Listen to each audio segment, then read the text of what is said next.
Sa 18 ka litrong tubig po. So, kailangan natin sa isang kit ng liquid detergent.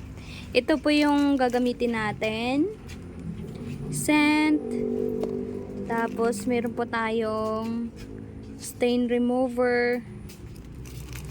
Actually, pag pinadala sa inyo to, nakapack na siya. Tapos, less, yung parang gel siya. Tapos, meron tayong 5-in-1. So, sa 5-in-1 po, merong EDTA, preservative, neutralizer, anti-bac, moisturizer. Yan po.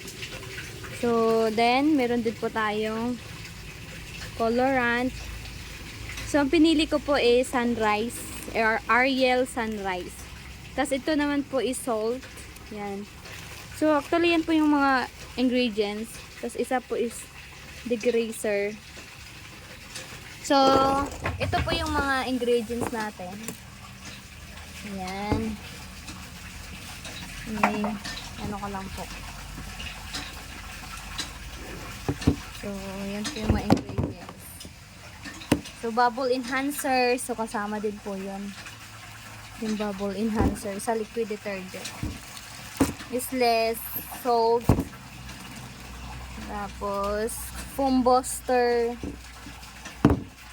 Ayan. So, yan po yung mga kailangan natin.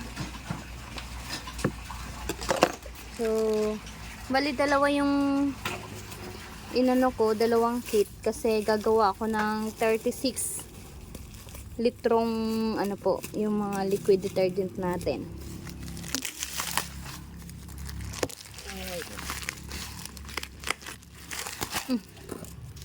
So, mga nagtatanong, ito na po ang inaantay nyo na gagawa ko ng sarili kong version sa pag-introduce sa inyo or procedure paano po gagawin ito. So, yan po. So, bali 36 po yung gagawin ko. 36 na litrong liquid detergent. So, ayan po. So, ngayon, since ano po ito, bawat pack po kasi nito is 18 na liters. So, bali, dalawa po siya. So, mangyayari, ganitong nangyayari, kaya medyo puno siya. Sige. Mamaya po, pakita ko sa inyo yung actual. Una mo natin gagawin ay ilalagay itong isless, yung parang gel po. Ayan. So, kailangan simutin nyo po hanggang matunaw ito bago lalagyan ng ibang ingredients. Ayan. Simutin ko lang to guys.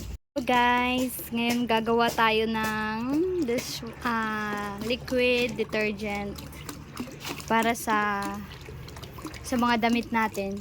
Gamitin sa paglalaba. So, ito yung mga ingredients ko. Actually, yung materials na gagamitin po is usually ginagamit ko to yung pangbatil ng itlog.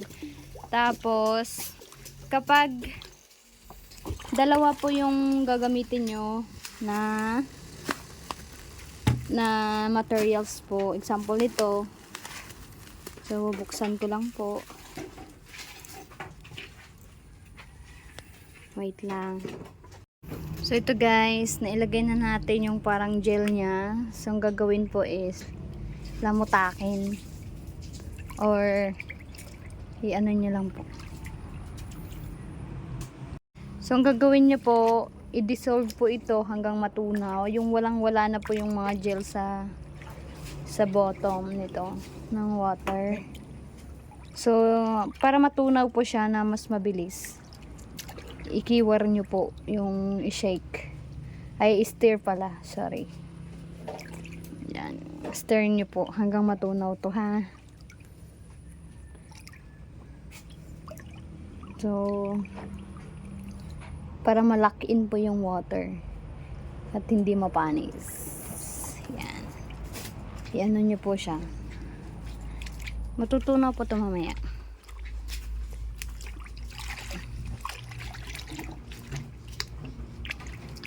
So, usually, tanggalin ko lang itong nasa kamay ko. Tingnan nyo po, oh, natutunaw siya, oh. Di ba? So, So, tunawin nyo po siya. Para mapabilis po, kailangan nyo po siyang halu-haluin. Kasi pag hindi nyo po siya hinalo, dapat isang direction lang po. Para hindi masyadong mabula. Kasi pag marami kayong direction, masyado siyang mabula. Yan. Itong gel pa lang po So, ginamitan ko ng pangbatil ng itlog. Kasi mas matutunaw siya agad dito.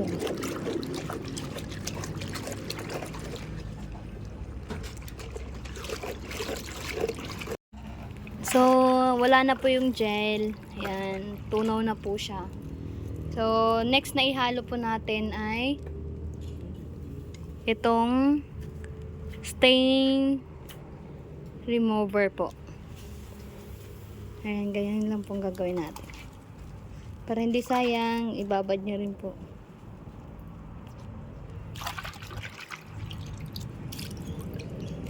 Ayan. Tapos haluin nyo po maigi. Para mag-lock in po siya. Next is, actually may isa siyang free. Kaya dalawa po yung ganito.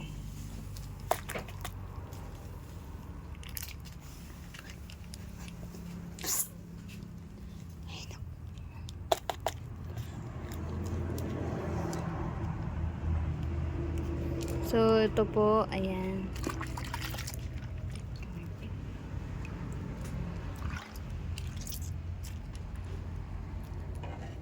Sandali lang,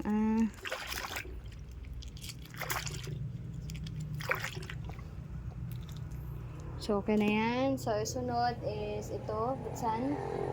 Yung 5-in-1. Tunawin nyo po itong stain remover. Tapos, yung 5-in-1 preservatives yung next. Ayan. Halo nyo lang. Tapos sa mga may allergic dyan sa skin, huwag nyo pong gamitan ng sarili nyong kamay. Ako kasi hindi allergic. So, sunod po is itong foam booster. So, ganun nyo lang po. Haluin nyo lang po yung ganyan. Tapos, lagay. Minsan nilalagyan ko pa ng ganito para hindi sayang yung mga natira. Yan, hinuhugasan ko pa.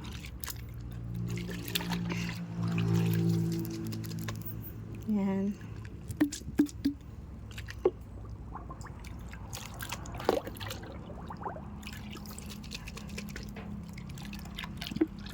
So, i-stir nyo lang po. Haluin ng maigi. Tapos, sunod po is degreaser. Kapag may nagmamantika po yung natin, damit. So, makatulong din po ito para mawala agad yung So, wag nyo pong i-direct sa skin to kasi medyo mainit-init siya. So, maano po yung skin nyo, masisira. So, ako kasi sanay ng ganito. Saka wala naman akong allergic sa skin, kaya kinakamay ko na lang.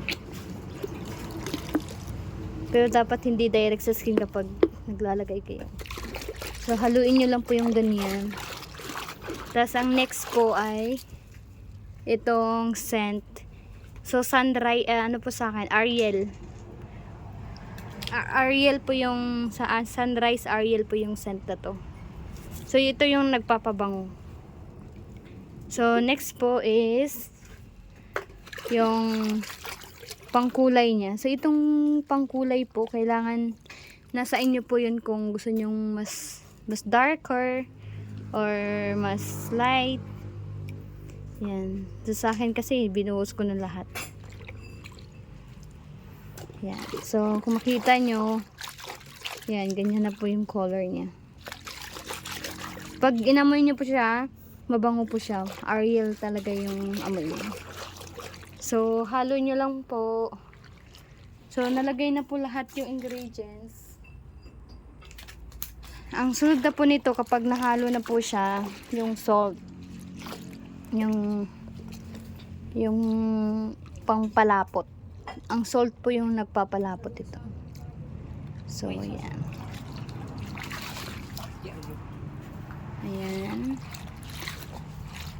Itong salt po yung nagpapalapot ito. Mamaya ko nalagyan ng salt. So kapag lumapot na po ito, mawala na rin po yung bula. Yan. So next is salt. Ito po. So guys, nilagay ko na po yung asin. So kapag nilagay nyo na po yung asin, ikot nyo lang po siya until ma-dissolve yung asin at magiging ganito kalapot. Yan po. Ayan po siya.